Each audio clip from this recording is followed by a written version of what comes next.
ఇదే పరలోకము నుండి దిగి వచ్చిన ఆహారము. పితరులు మన్నను తినియు చనిపోయినట్టు కాదు.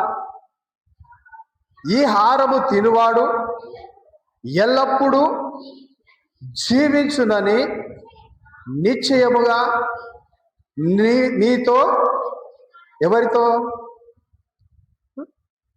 ఒకరితోనా ఇద్దరితోనా?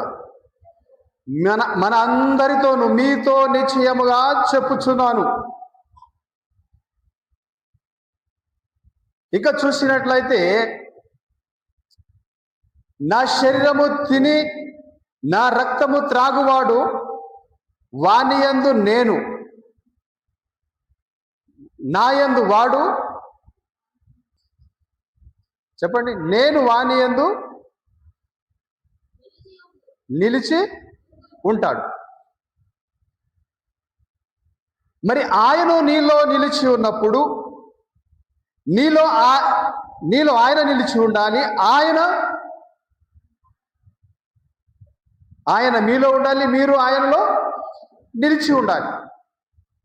అయితే నిశ్చయముగా దేవుని యొక్క చిత్తం ఏమిటి అంటే, ఆయన యందు విశ్వాసము ఉంచువాడే నిత్య జీవము గలవాడు.